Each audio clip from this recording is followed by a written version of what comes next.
हमारे last video में हमने डिस्कस किया था कि कंसेंट क्या होता है, फ्री कंसेंट क्या होता है। सो आज के हमारे इस वीडियो में हम नेक्स्ट पार्ट को डिस्कस करेंगे, जिसमें ये कहा गया है कि कौन कौन से ऐसे सर्कमस्टेंसेस हैं जिनके अंडर में कंसेंट क्या है वो फ्री नहीं होते, और अगर कंसेंट फ्री नहीं होते तो वो जो कॉन्ट्रैक्ट है वो वैलिड ना होकर के वॉइड कैसे हो जाता है। ओके सो गाइज़, आप हमारे साथ लास्ट तक बने रहें। आई रियली होप कि अगर आप हमारा ये वीडियो लास्ट तक देखेंगे, पूरा एंड तक, तो आप क्लियरली समझ जाएंगे कि वो सारे पॉइंट्स कौन कौन से हैं जिसके अंडर में कंसेंट जो है वो फ्री नहीं है। So guys, let's start with the topic, but before that जो भी हमारे न्यू व्यूअर्स हैं उनके लिए मैं समराइज़ कर दूँ कि कंसेंट होता क्या है। अगर हम कंसेंट या फ्री कंसेंट की बात करें तो एक वर्ड में कंसेंट का मतलब होता है सहमति।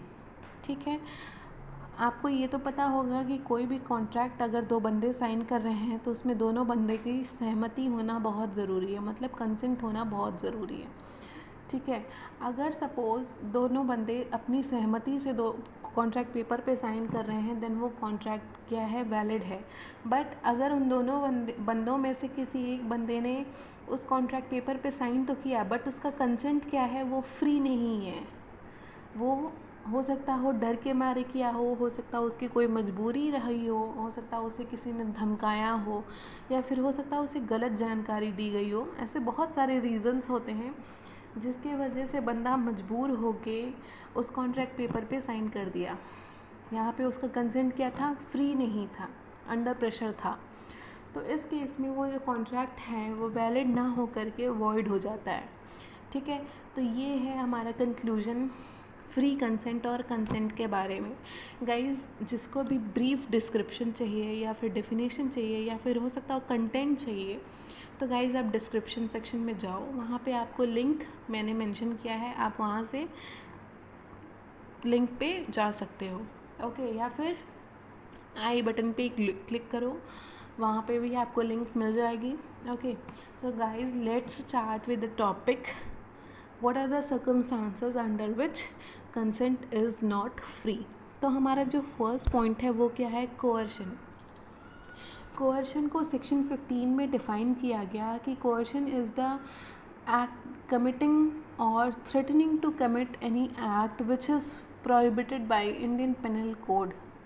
मतलब कोअर्शन क्या है, एक कोई भी ऐसा एक्ट है, मतलब या फिर यूँ कहो कि कोअर्शन अगर किसी काम को करने के लिए आपको ज़बरदस्ती धमकाया जा रहा है, डराया जा रहा है, आपको मजबूर किया जा रहा है, जो कि ये डराना, धमकाना, आपको किसी तरह का प्रेशर देना, ये इंडियन पेनल कोड के तहत गैर कानूनी है, ये लीगल नहीं है, लीगली इसे माना नहीं जाता है, पनिशेबल है ये एक्ट। बट फिर भी आपको मैंने डराया धमकाया कि अगर तुमने मेरा ये काम नहीं किया तो मैं तुम्हारे साथ ये कर दूँगा, मैं तुम्हारे साथ वो कर दूँगा, एज इन पिक्चरों में बोला जाता है।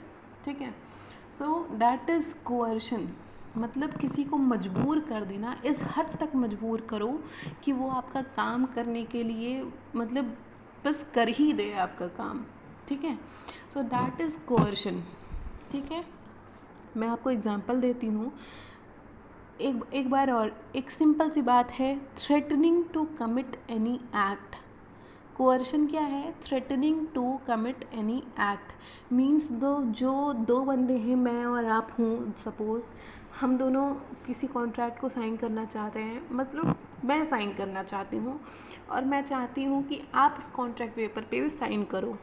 ठीक है, बट आपको वो कॉन्ट्रैक्ट अच्छा नहीं लगा, आप नहीं चाहते हो कि उस पर साइन करो, आप सोच रहे यार मेरे लिए फ़ायदे का नहीं है, मेरे लिए नुकसान है, ये वो। मैंने क्या किया, आपको डराया, आपको धमकाया, और इस हद तक डराया धमकाया कि आप उस पेपर पे साइन करने को क्या हुए, मजबूर हो गए। सो दैट इज़ कोअर्शन, मतलब किसी दूसरे बंदे का, किसी भी नेक्स्ट पार्टी का कंसेंट लेना, उसे डरा के धमका के किसी पेपर पे साइन कराना, दैट इज़ कोअर्शन। ठीक है, मैं आपको एग्जांपल देती हूँ। सपोज़ मैं आपको यहाँ पे दो एग्जांपल मेंशन करती हूँ। एक बंदा है ए, ठीक, और एक दूसरा बंदा है बी। ए क्या करता है, बी को कहता है कि तुम मुझे अपना घर बेच दो एक सस्ते से अमाउंट में। बड़ा सा घर था भाई, बी का बहुत बड़ा घर था, बहुत मतलब वेल मेंटेन घर था। तो ए क्या करता है, बी को डराता है, धमकाता है कि तुम मुझे अपना घर बेच दो एक सस्ते से अमाउंट में, अदरवाइज़ मैं तुम्हें बहुत ज़्यादा बुरी तरह से हर्ट कर दूँगा। ठीक है, मैं तुम्हारे साथ ये कर दूँगा, मैं तुम्हारे साथ वो कर दूँगा, कुछ भी मतलब ऐसा कर दूँगा। ठीक है, तो यहाँ पे बी क्या होता है, डर जाता है और डर के मारे वो ए को अपना घर बेच देता है एक सस्ते से अमाउंट में, जो कि उस घर की कीमत भी नहीं थी। ठीक है, बट यहाँ पे ए बहुत चालाक था। ए ने सोचा कि अगर मैं ऐसे ही पैसा इसे दे दूँ और इससे घर ले लूँ, कल को ये कोर्ट में चला जाएगा और कह देगा कि मेरा घर मुझसे हड़प लिया गया है, तो मैं क्या करूँगा। तो चलो क्यों ना एक कॉन्ट्रैक्ट पेपर पे साइन करा लेते हैं। कॉन्ट्रैक्ट पेपर पे साइन रहेगा तो ये कल को कुछ बोल नहीं पाएगा। ठीक है, तो ए क्या करता है, एक कॉन्ट्रैक्ट पेपर पे साइन करवाता है बी से कि वो उससे ये उसका घर ख़रीद रहा है इस डेट को इतने अमाउंट में, मतलब उस पर सारा डिटेल मेंशन रहता है। ठीक है, ए ने कॉन्ट्रैक्ट पेपर पे बी से साइन करा लिया कि भैया उसका घर अब उसका ना रहकर ए का हो गया। ठीक, अब यहाँ पे एक ट्विस्ट है। बी क्या करता है, लेटर ऑन कोर्ट चला जाता है या फिर पुलिस के पास जाता है और वहाँ जाके वो ये कहता है कि उसने उस पेपर पे साइन किया है, उसने उस पेपर पे सहमति दी है, अपनी हस्ताक्षर दी है, बट वो जो हस्ताक्षर था, वो जो सिग्नेचर था, उसका कंसेंट जो था, उसे मजबूरी में लिया गया, उसे डराया गया, धमकाया गया, तब जाके उसने अपना घर बेचा ए को। तो यहाँ पे कोर्ट क्या कहेगा कि भैया ए, तुम्हारा ये जो कॉन्ट्रैक्ट है वो वैलिड नहीं है। क्यों वैलिड नहीं है? क्योंकि बी का जो कंसेंट था वो फ्री नहीं था, तुमने कोअर्शन के तहत उसको डराया था, धमकाया था, जो कि इंडियन पेनल कोड में पनिशेबल है। ठीक है, तो ये जो कॉन्ट्रैक्ट है, पहली बात तो ये कि ये वॉइड हो जाएगा। ठीक, और दूसरी बात कि बेटा ए, तुम तो जाओगे जेल या फिर एक अमाउंट पे करोगे कि तुमने इस सेकंड बंदे को, बी बंदे को क्यों डराया और धमकाया। ठीक है, तो यहाँ तो ये बात हुई ए और बी की। मैं आपको सेकंड एग्जांपल देती हूँ। सपोज़ एक बंदा है ए और दूसरा बंदा है बी। ए क्या करता है, बी को सी बोट पे ले जाता है, मतलब एक नाव में, एक शिप पे ले जाता है और समुद्र के बीचों बीच ले जाके उस शिप को खड़ा करवा देता है, मीन्स रुकवा देता है, और बी को डराता है, धमकाता है कि अगर उसने उसके साथ उस कॉन्ट्रैक्ट में ए के द्वारा जो ऑफ़र था, जो भी ऑफ़र था, ए ने जो भी कुछ ऑफ़र किया था, अगर उसे एक्सेप्ट नहीं करता है, ठीक है, अगर उस कॉन्ट्रैक्ट पे साइन नहीं करता है, तो वो उसके परिवार वालों को, मतलब ए जो है वो बी के परिवार वालों को जहर दे देगा खाने में, या फिर उसके घर को आग लगा देगा। ठीक है, ऐसा धमकी देता है ए बी को। ठीक, अब बी यार क्या करे, बताओ, आप बताओ क्या करे बेचारा, वो बीच समुद्र में अकेले एक शिप पे अकेला बेचारा क्या करता, उसके पास कोई ऑप्शन नहीं था। तो उसने क्या किया, उस कॉन्ट्रैक्ट पेपर पे साइन कर दिया। ठीक, ये जो चाहता था वो तो हो गया। ठीक है, अब बाद में पता क्या चलता है कि बी चला जाता है कोर्ट। ठीक है, वहाँ पे सेक्शन 325 के तहत ए को पनिश किया जाता है कि उसने उसे डराया, धमकाया और उस कॉन्ट्रैक्ट पे साइन कराया। वो कॉन्ट्रैक्ट तो वैलिड ना होकर के वॉइड घोषित हो ही जाता है। साथ के साथ उस जो बंदा है ए, उसको पनिशमेंट दी जाती है, भले ही वो जो इंडियन पेनल कोड का एक्ट है सेक्शन 325, वो पानी में अप्लाई नहीं होता, अंडर वाटर वो फोर्स नहीं करता, वो काम नहीं करता, बट स्टिल थ्रेटनिंग एक जुर्म है, और किसी को डरा के कोई काम करवाना उसकी मर्ज़ी के बिना, तो वो बहुत बड़ा जुर्म है, ठीक है। So this is coercion. मैं कंक्लूड करूँ अगर, तो कोअर्शन मीन्स किसी भी दो पार्टी में से जो दो बंदे हैं जो कॉन्ट्रैक्ट साइन करने जा रहे हैं, उसमें से किसी एक बंदे का जो कंसेंट है, जो सिग्नेचर है, उस सिग्नेचर के पीछे का रीज़न जो है वो कोई मजबूरी है या फिर कोई प्रेशर है, देन इन दैट केस वो कॉन्ट्रैक्ट वैलिड नहीं होगा, वॉइड हो जाएगा। Okay, so this was the first point. Now हम सेकंड पॉइंट पे मूव ऑन करते हैं, that is undue influence. I hope कि गाइज़ आपको फर्स्ट पॉइंट समझ में आ गया होगा। जो भी हमारे न्यू व्यूअर्स हैं guys, please like, comment, share and subscribe, and guys जो पुराने हो आप प्लीज़ सपोर्ट करो यार, I really need your help, ठीक है गाइज़, सपोर्ट मी। ओके, बिना कमेंट किए, बिना लाइक के प्लीज़ मत जाना। Okay okay, now undue influence. Undue influence को सेक्शन 16(1) में डिफ़ाइन किया गया है कि जो दो बंदे हैं, कोई दो बंदे हैं जो किसी कॉन्ट्रैक्ट पे साइन करने जा रहे हैं, उसमें से जो एक बंदा है ना, उन दोनों के उस जो दो बंदे हैं उन दोनों के बीच में रिलेशन कैसा है, उन दोनों बंदों का स्टेटस कैसा है, रिलेशनशिप स्टेटस कैसा है, तो पता क्या चलता है, उन दोनों बंदे में से एक जो बंदा है ना वो सुपीरियर है और दूसरा बंदा क्या है, इन्फीरियर है। मतलब जो पहला वाला बंदा है वो किसी भी टर्म में, किसी भी कंडीशन में या किसी एक पॉइंट से उस दूसरे बंदे से सुपीरियर है, उससे ज़्यादा साउंड पोजीशन में है, ठीक है। तो वो जो सुपीरियर वाला बंदा है ना, वो क्या कर रहा है, उस दूसरे बंदे को डोमिनेट कर रहा है, उसकी मजबूरी का फ़ायदा उठा रहा है, ठीक है।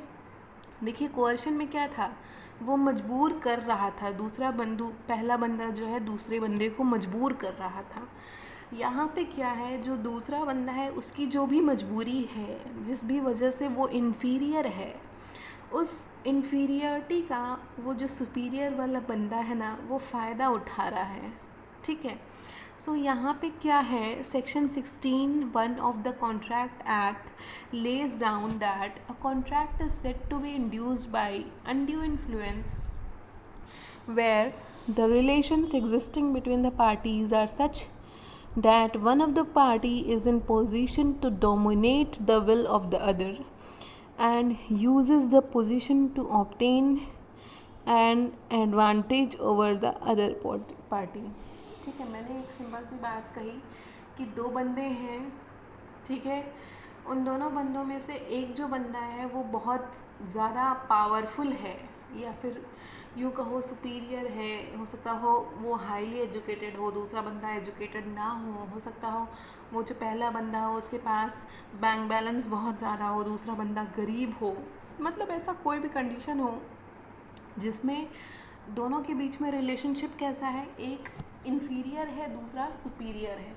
तो यहाँ जो वो सुपीरियर वाला बंदा है वो दूसरे इन्फीरियर वाले बंदे को डोमिनेट कर सकता है उसकी इच्छा के बगैर, हो सकता है उसे कम पेमेंट करके या फिर उसे उसकी इच्छा को दबा के उसके कॉन्ट्रैक्ट पे साइन किया जा रहा है। तो दैट इज़ अनड्यू इन्फ्लुएंस, ठीक है। चलो मैं एग्जांपल देती हूँ आपको। सपोज़ एक बंदा था आर, जो कि ओल्ड एज के तरफ जा रहा था, बहुत ज़्यादा एजड हो गया था, बहुत ज़्यादा नहीं मतलब फिर भी एजड था और बीमार भी था काफ़ी, ठीक है। तो बट आर के पास पैसा बहुत था, तो उसने एक मेडिकल अटेंडेंट रखा जो कि उसका देखभाल करे। उस बंदे का नाम था एस, ठीक है। तो आर एक बंदा जो बीमार है, जो ओल्ड एज की तरफ जा रहा है, बट उसके पास पैसा बहुत है, वो अपने आगे किसी को कुछ समझता नहीं है, घमंडी बहुत है। तो उसने एक अपनी देखभाल करने के लिए एक बंदे को रखा एस। यहाँ पे एस को क्या कह रहा है कि जो उसके हिसाब से सही रहेगा, मतलब एस के हिसाब से नहीं, आर के हिसाब से जो उस बंदे को ठीक लगेगा कि उस मेडिकल अटेंडेंट को क्या दिया जाना चाहिए मेहनताना, वो उसको वो दे देगा। ये नहीं, जैसे सपोज़ आपके घर में कोई मेड हो, ठीक है, या फिर कोई लेबर हो, लेबर क्लास एम्प्लॉय हो, कोई फोर्थ क्लास एम्प्लॉय हो, या फिर जो हमारा घर कंस्ट्रक्शन करते हैं, ठीक है, लेबर कैटेगरी के लोग, ठीक, उनका डेली का जो भी मेहनताना है, जो भी वाजिब, जो भी नेसेसरी, जो उनका पेमेंट होना चाहिए, वो पेमेंट ना करके हम अपने पावर का इस्तेमाल करके अगर उन्हें पैसा कम दें, ठीक है, कि तुम क्या करोगे मेरा, लाइक दैट, ऐसी वाली कंडीशन है कि हम अपने मेड को उसके हिस्से का पेमेंट ना करके उसको एक कम पेमेंट कर रहे हैं, तो then that is undue influence. हम ऐसा क्यों कर पा रहे हैं? क्यों? क्योंकि भैया हम थोड़ा सुपीरियर हो जा रहे हैं ना, वो इन्फीरियर हो जा रहा है हमसे बंदा। वो जो मेड है या फिर जो भी लेबर है, जो फोर्थ क्लास एम्प्लॉय है, उसे उसके हक का नहीं पता। वो हो सकता हो एजुकेटेड ना हो, वो बहुत गरीब हो, मजबूर हो, और उसकी मजबूरी का यहाँ पे हम फ़ायदा उठा रहे हैं। तो दैट इज़ अनड्यू इन्फ्लुएंस, ठीक है। ये था एग्जाम्पल नंबर 1। अब मैं आपको एक केस बताती हूँ, मनु सिंह वर्सेस उमदित पांडे। ये केस था 1890 में। इसमें क्या था, एक स्पिरिचुअल गुरु थे, ठीक है, और उस गुरु का एक भक्त था। गुरु क्या कहता है भक्त से कि तुम मुझे अपनी सारी प्रॉपर्टी एज अ गिफ्ट दे दो, बदले में मैं तुम्हें बुरी शक्तियों से बचाऊंगा, ठीक है। यहाँ पे जो कंसेंट है, या फिर यूँ कहो, गुरु ने क्या क्या प्रॉमिस लिया कि तुम मुझे अपनी सारी प्रॉपर्टी दान में दे दो, गिफ्ट में दे दो, और मैं तुम्हें बुरी शक्तियों से बचाऊंगा। यहाँ पे ये जो गुरु है अपने आप को सुपीरियर समझ रहा है। हो सकता हो वो जो भक्त है वो किसी प्रॉब्लम से गुज़र रहा हो, उसे लग रहा हो कि कोई बुरी शक्ति है, कोई नेगेटिव एनर्जी है उसके पास जो उसे अफेक्ट कर रही है, और उसकी इस मजबूरी का फ़ायदा वो गुरु उठा रहा है, उससे उसकी सारी प्रॉपर्टी दान में लेके, ठीक है। तो दैट इज़ अनड्यू इन्फ्लुएंस, ठीक। This was second example. मैं आपको एक और एग्जाम्पल देती हूँ। एक इलिटरेट वुमेन है, ठीक है, जो थोड़ी एजेड हो गई है और उसके पास प्रॉपर्टी बहुत ज़्यादा है, ठीक। तो भैया अकेली है, एजेड हो गई है, इलिटरेट है, मतलब अनपढ़ है, उसे नहीं कुछ समझ में आ रहा कि वो अपनी प्रॉपर्टी का देखभाल कैसे करे। तो वो अपनी नेफ्यू को कहती है कि भैया तुम मेरे प्रॉपर्टी का देखभाल करो, ठीक है। नेफ्यू कहते हैं ठीक है। फिर बाद में वो जो नेफ्यू रहता है वो क्या करता है, एक कॉन्ट्रैक्ट पे साइन करा लेता है जिसमें ये लिखा होता है कि वो जो वुमन है, वो जो जिसका वो प्रॉपर्टी है, वो अपनी पूरी प्रॉपर्टी एज अ गिफ्ट उस नेफ्यू को दे रही है, ठीक है। जबकि ऐसा नहीं होता है, और उस एल्डरली वुमन को ये बताया जाता है कि उस कॉन्ट्रैक्ट में क्या लिखा है कि नेफ्यू उसके प्रॉपर्टी का बस देखभाल करेगा लीगली तौर पे। गिफ्ट में दान कर रहे ये बात उसको बताया ही नहीं जाता है। मीन्स उसको गलत चीज़ बताया जाता है। क्योंकि वो पढ़ी लिखी नहीं थी, और इस बात का फ़ायदा उसका नेफ्यू उठाता है और उससे उसकी सारी प्रॉपर्टी एज अ गिफ्ट ले लेता है। So that is also case of undue influence, ठीक है गाइज। आई होप कि आपको समझ में आया होगा कि अनड्यू इन्फ्लुएंस क्या है। देखो कोअर्शन क्या था, वहाँ पे हम किसी को डरा के, धमका के, मजबूर करके अपनी इच्छा वाला काम करा रहे हैं। यहाँ पे क्या है अनड्यू इन्फ्लुएंस में, यहाँ पे एक बंदा है जो बहुत मजबूर है। हो सकता हो उसके पास पैसे ना हो सकता हो उसके पास खाने को ना हो सकता हो उसके पास रहने को जगह ना हो, वो बहुत गरीब हो, या फिर इलिटरेट हो, या फिर समय उसके साथ ना चल रहा हो, कोई भी ऐसी चीज़ जिसकी वजह से वो मजबूर है, और हम क्या कर रहे हैं, उसकी मजबूरी का फ़ायदा उठा रहे हैं, एडवांटेज ले रहे हैं। तो दैट इज़ अनड्यू इन्फ्लुएंस, ठीक है। नाउ हम नेक्स्ट पॉइंट पे मूव ऑन करते हैं, मिस रिप्रेजेंटेशन। यहाँ पे क्या है कि सेक्शन 17-18 में डिफ़ाइन किया गया है कि miss representation means A statement of fact made wrongly either innocently or intentionally by one party to the other. ठीक है, यहाँ पे हो सकता हो गलती से या फिर हो सकता हो जानबूझ के एक पार्टी दूसरे पार्टी को सारी बात ना बताकर, कुछ बातें बताकर या फिर कुछ बातें ना बताकर या झूठ बोल के कुछ ऐसा मिस रिप्रेजेंट करके किसी कॉन्ट्रैक्ट पे साइन करा ले रहे हैं. ठीक है, suppose if a wrong representation is made wilfully with the intention to receive the other property, it is called fraud. अगर जानबूझ के ये काम किया जा रहा है कि हम आपको कुछ गलत बता रहे हैं, आपके सामने पूरी सच्चाई नहीं बता रहे हैं, तो देन इन दैट केस वो फ्रॉड हो जाएगा. बट हो सकता हो कुछ बातों की सच्चाई हमें ही ना पता हो और हम आपको बता रहे हो, हमें लग रहा हो कि हम सही बात बता रहे हैं, लेकिन फैक्ट की जानकारी हमें ही नहीं थी. तो यहाँ पे उसका इंटेंशन नहीं था, उससे गलती से ऐसा हो गया, तो that is miss representation.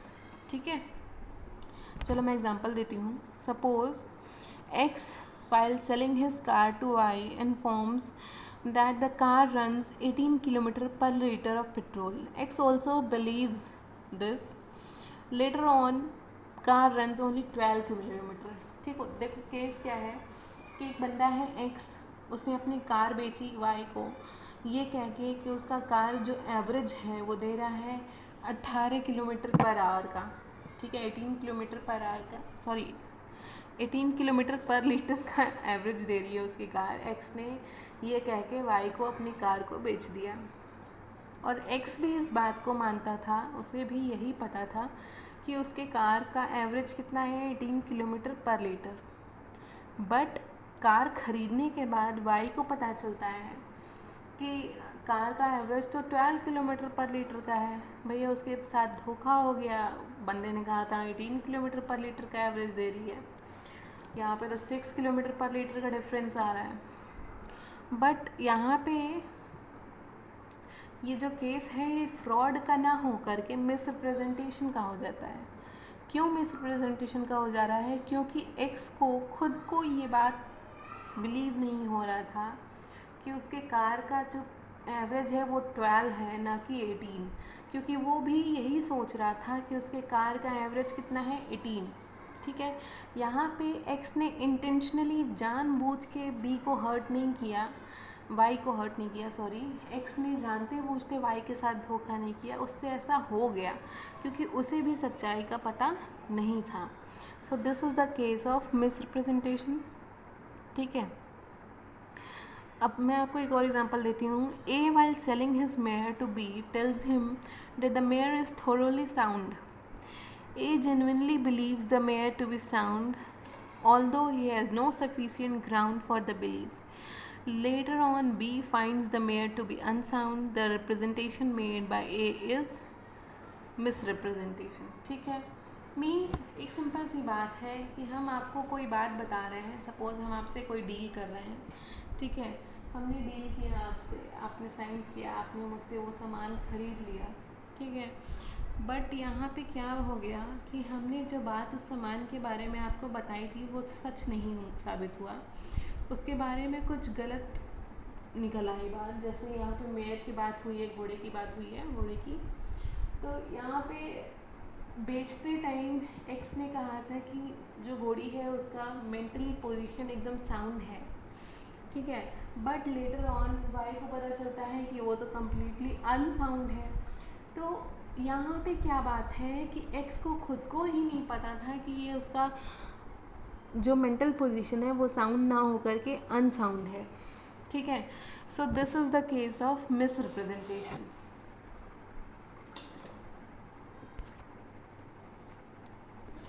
So this was the third point. Now next is mistake. Mistake may be defined as incorrect belief concerning something. यहाँ पे मिस्टेक क्या, हम गलती किसको मानते हैं कि हमारा जो किसी भी चीज़ के बारे में एक बिलीफ है, ठीक है, हमको लग रहा है कि वो सही है लेकिन सही नहीं होता है। हम अपने हिसाब से किसी काम को सही करते हैं लेकिन पता चलता है कि वो काम सही नहीं है, तो वो क्या होती है, हमारी गलती होती है, मिस्टेक होती है। ठीक है, अब मिस्टेक क्या है, दो टाइप्स के होते हैं।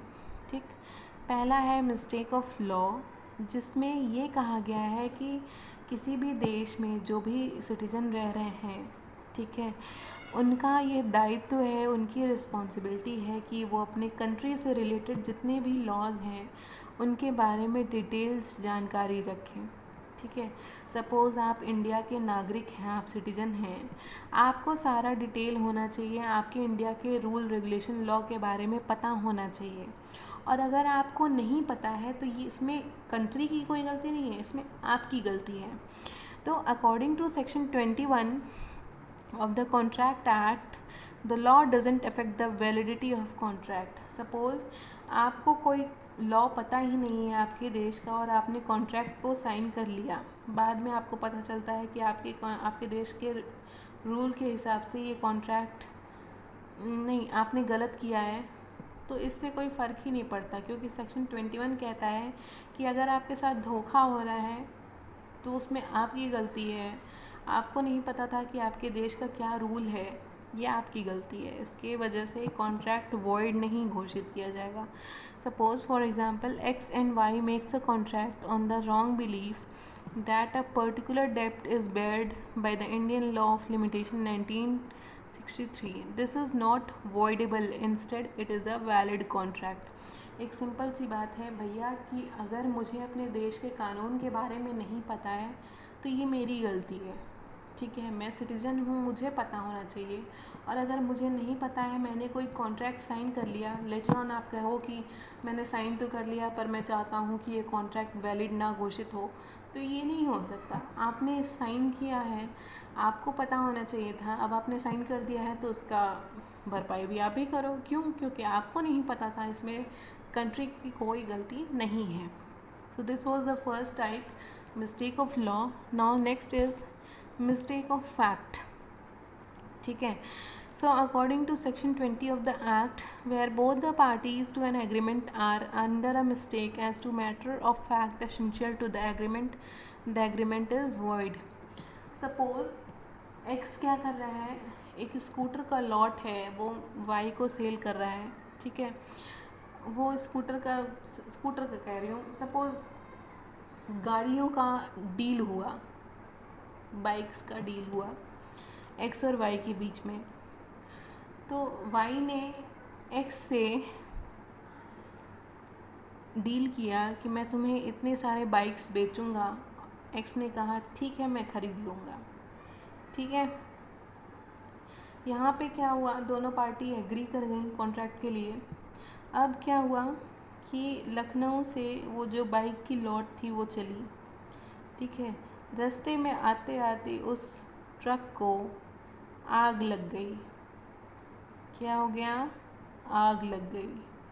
ठीक है, आग लगने की वजह से सारे बाइक्स जो थे वो डिस्ट्रॉय हो गए।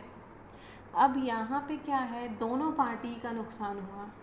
कोई ये नहीं कह सकता कि तुम मुझे भरपाई करो, कि तुम पहली पार्टी दूसरी को भरपाई करे, एक्स वाई को भरपाई करे या वाई एक्स को, ऐसा कुछ नहीं कह सकता, क्योंकि ये एक अनसर्टेनिटी थी और किसी को नहीं पता था कि ऐसा हो जाएगा। अब सपोज़ आपने कोई कॉन्ट्रैक्ट साइन किया और उस कॉन्ट्रैक्ट के दौरान आग लग गई या फिर चोरी हो गई या फिर भूकंप आ गया, मतलब कोई भी ऐसी अनसर्टेनिटी हो गई आपकी, मतलब किसी दो बंदे के बीच में कॉन्ट्रैक्ट साइन हुआ है, वो उस बंदे का डेथ हो गया, तो ऐसा कुछ नहीं है कि आप उसके लिए उस बंदे को या फिर उसकी फैमिली को मजबूर करोगे, क्योंकि ये एक अनसर्टेनिटी थी जो कि हो गई और उसमें किसी का कोई कंट्रोल नहीं है। तो यहाँ पे जो कॉन्ट्रैक्ट है वो वॉइडेबल हो जाता है, वैलिड नहीं रह जाता।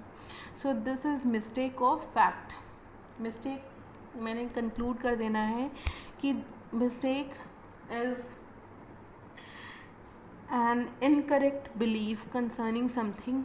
ठीक है, यहाँ पे दो पॉइंट्स है, mistake of law, mistake of fact, दोनों चीज़ें मैंने सब क्लियर कर दी।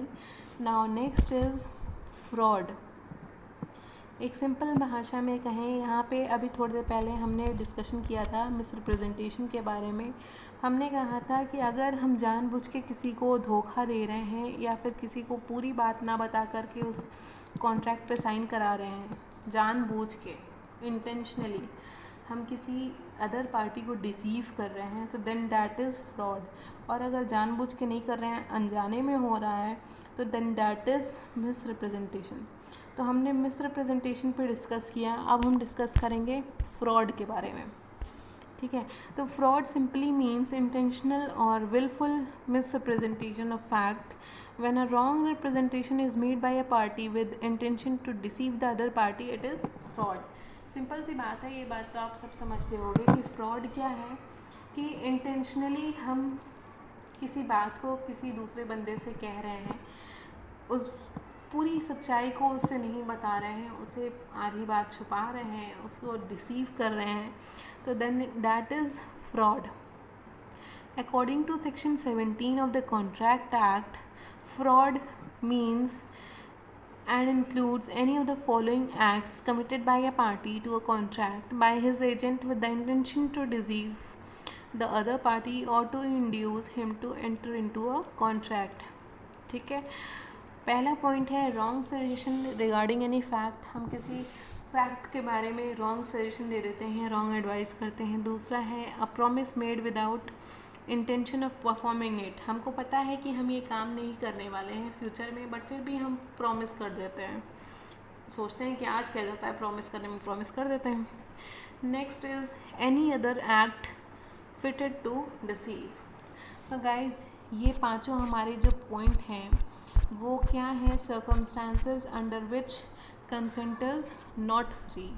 मैं कंक्लूड कर देती हूँ। कोअर्शन मीन्स किसी को डरा के, धमका के, मजबूर करके किसी कॉन्ट्रैक्ट पे साइन कराना। ठीक है, next is undue influence. Undue influence में क्या है कि किसी की मजबूरी का, किसी के इन्फीरियर होने का हम एडवांटेज लेते हैं।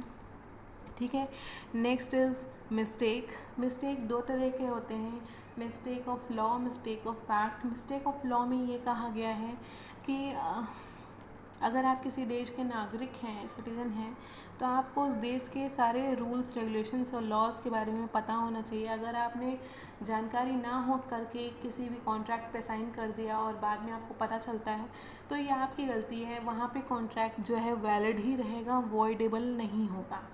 दूसरा टाइप था मिस्टेक ऑफ फैक्ट। सपोज़ आपने कॉन्ट्रैक्ट साइन कर लिया बट कुछ अनसर्टेनिटी हो जाती है, दोनों पार्टी को लॉस होता है, तो यहाँ इस केस में कोई भी किसी के ऊपर भी वैलिड या वॉइड वाला काम कर ही नहीं सकता, कोई केस कर ही नहीं सकता, क्योंकि एक अनसर्टेनिटी थी जिस पे किसी का कोई कंट्रोल नहीं था। नेक्स्ट क्या था, मिस रिप्रेजेंटेशन। मिस रिप्रेजेंटेशन मतलब हम किसी दूसरी पार्टी को, अदर पार्टी को इंटेंशनली नहीं, लेकिन हो गया हमसे फिर भी, क्योंकि हम बिलीव करते थे इस बात को कि हम, मतलब मेरी जानकारी में ही ये बात सही थी, बात थी वो गलत, मुझे नहीं पता था और मैंने अपनी जानकारी दूसरे बंदे को दे दी। मतलब विलफुली नहीं, इंटेंशनली नहीं, मैंने एक रॉन्ग फैक्ट किसी दूसरे बंदे को बताया और कॉन्ट्रैक्ट साइन कराया, then that is misrepresentation. And last is fraud. यहाँ पे क्या है, मैंने जानबूझ के इंटेंशनली धोखे में रख के एक कॉन्ट्रैक्ट पे साइन कराया, तो then that is fraud. So I hope guys कि आपको क्लियरली समझ में आ गया होगा कि what are the circumstances under which consent is not free. So guys, thank you for watching, thank you so much. I need your support guys. अगर आपको कोई भी कमी लग रही है एक्सप्लेनेशन में, कंटेंट में, आप प्लीज़ मेंशन करो, आप प्लीज़ कमेंट बॉक्स में कमेंट करो। So guys, please support and please like, comment, share and subscribe. Bye bye.